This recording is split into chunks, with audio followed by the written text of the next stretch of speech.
इसीलिए शैतान को आग लगती है। आपको लगता है कि सिंपल सा प्रचार, तौबा का प्रचार, शैतान को क्यों आग लगती है? उसको आग उस प्रचार से नहीं लगती। उसको पता है एक बार बंदा तौबा कर लेगा तो इसके अंदर चमत्कार का बीज चला जाएगा। यीशु मसीह आज नहीं तो कल, परसों, नरसों, कभी तो उसको छुएंगे और एक बड़ा मिरेकल करेंगे। जीसस ने कहा, उसकी बहनों ने कहा, प्रभु तेरा मित्र बीमार है।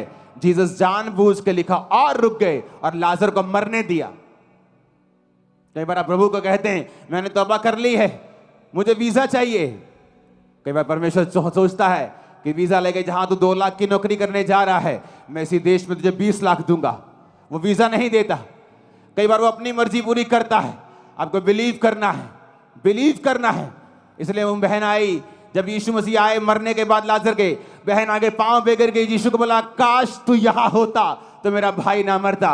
जीसस ने कहा अगर तू अब भी विश्वास करेगी तो खुदा की महिमा को देखेगी, क्योंकि ये बीमारी मृत्यु की नहीं, खुदा की महिमा के लिए है। ए लाजर बाहर आ जा। लिखा लाजर बंधा हुआ बाहर आया और जीसस ने कहा इसे खोल दो, क्योंकि ये चंगा हो चुका है। 4 दिन का मुर्दा बाहर आ गया।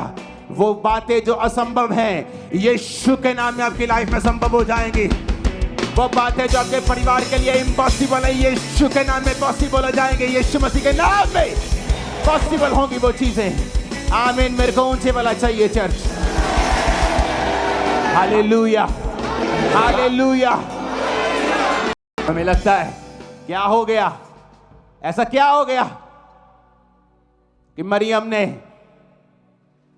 मार्था ने जीसस क्राइस्ट के पांव को आंसुओं से भिगोकर साफ कर दिया, तौबा कर ली। क्या फर्क पड़ता है?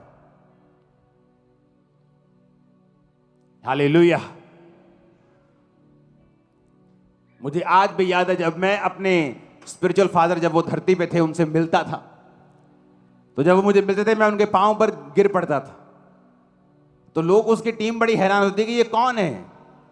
उन्हें मालूम नहीं था कि मैं एक बहुत बड़ी चर्च का पास हूं। तब भी मेरे लोग में हजारों लोग आते थे। तो मुझे मालूम था कि जब हम अपने आप को अधीन करेंगे, हम अपने आप को दीन करेंगे, हम तौबा करेंगे, यीशु के करीब जाएंगे, एक बड़ा मिरेकल जन्म लेगा हमारे अंदर से, एक बड़ा चमत्कार जन्म लेगा हमारे अंदर से। कभी मैंने किसी की परवाह नहीं की, लोग क्या कहेंगे परवाह नहीं की। हालेलुया। क्योंकि आपकी अनपढ़ता है, जो आपकी अज्ञानता है, उसे आप हैंडल करें खुद। एक पढ़ा लिखा जानता है वो क्या कर रहा है। एक क्रिश्चियन जानता है जब वो क्रूसेड लिख रहा है वो किस धर्म युद्ध की बात कर रहा है। वो बीमारियों के खिलाफ युद्ध की बात कर रहा है, वो शैतान के खिलाफ युद्ध की बात कर रहा है, वो एक ऐसी लड़ाई की बात कर रहा है जो आत्मिक है। कई बार मैं अपने स्पिरिचुअल सन्स को बोलता हूं क्रूसेड शब्द मत लगाओ। कहते क्यों? मैंने कहा इसलिए नहीं, क्योंकि एक अनपढ़ व्यक्ति अपने जैसे 10 लोगों को बताएगा, उनको तुम्हारा प्रचार नहीं मालूम कि यह आत्मिक युद्ध है, तो वो उसको मिसयूज करेगा 10 लोगों को। इसलिए कई बार क्रूसेड शब्द का हम यूज नहीं करते। लेकिन बाइबल कहती है यह बिब्लिकल शब्द है, लेकिन किसी धर्म के खिलाफ नहीं। अगर अंग्रेजों ने, किसी क्रिश्चियंस ने मुस्लिम के खिलाफ यूज किया तो वो रॉन्ग किया, क्योंकि वो लड़ाई शब्द उस चीज के लिए नहीं बना। लड़ाई शब्द बना है, फाइट शब्द बना है, जो बिब्लिकल फाइट है वो है शैतान के खिलाफ। फिर से पढ़ेंगे उस वचन को, इसलिए 6:12, क्योंकि हमारा यह मल्ल युद्ध लहू और मांस से नहीं है। बोलो लहू और मांस से नहीं, इंसानों से नहीं। फिर से बोलो ऊंची आवाज में, किसी संस्था से नहीं, किसी धार्मिक व्यक्ति से नहीं, किसी धर्म के खिलाफ नहीं। लेकिन कहता परंतु प्रधानों से, अधिकारियों से। कौन से प्रधान की बात कर रहा है? संसार के अंधकार के हाकिम और दुष्ट की आत्मिक सेनाओं से। कहता आत्मिक सेना जो आकाश में है। हमारा युद्ध उनके साथ है, इन लोगों के साथ नहीं है। ये लोग आप में अविश्वास नहीं भर सकते। शैतान है जो आपके अंदर नेगेटिव विचारों के साथ आता है। ये लोग व्यभिचार नहीं भर सकते। शैतान है जो आपके अंदर डाउट डालकर व्यभिचार को डालने की कोशिश करता है। तो हमारा युद्ध किसी इंसान के साथ नहीं, उस शैतान के साथ है जो आपके विश्वास के खिलाफ काम करता है, जो वचन के खिलाफ काम करता है। अपने पड़ोसी को बोलो तौबा कर। फिर से बोलो अपने पड़ोसी को। बाइबल कहती है यीशु मसीह ने जब प्रीच करना शुरू किया तो क्या कहा? उसने कहा मन फिराओ क्योंकि परमेश्वर का राज्य निकट है।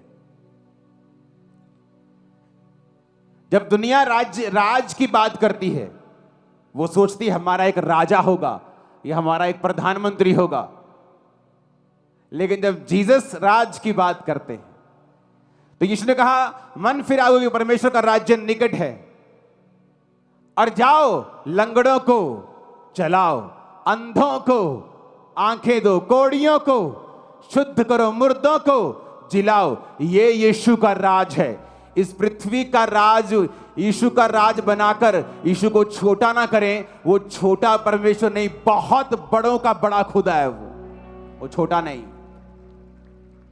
बाइबल कहती है जब जीसस क्राइस्ट ने 5000 बंदों को यानी 20,000 औरतें, पुरुष और बच्चे मिला के जब उनको खाना खिलाया तो रिस्पांस पता क्या था?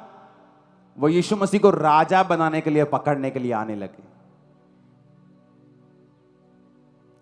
कहते यीशु के पास लोग हैं तो राजा के पास क्या होता है? प्रजा होती है। तो राजा अपने लोगों के लिए खाने का इंतजाम करता है, तो यीशु खाने का भी इंतजाम कर सकता है। 5 रोटियों 2 मछलियों के साथ पूरे पब्लिक को खिला दिया। तो ये एक परफेक्ट राजा है, लोग इसकी बात सुनते हैं। इसके पास मंत्रिमंडल भी है 12 प्रेरितों का तो इसको पकड़ो राजा बनाने के लिए, इसके पास सब कुछ है। पैसे वाले सपोर्टर भी हैं। बाइबल कहती है औरतें यीशु मसीह को अपने पैसे के साथ उसकी सेवकाई करती थी। नाव में जाना है, किराया औरतें देती थी। तो सब कुछ है यीशु के पास।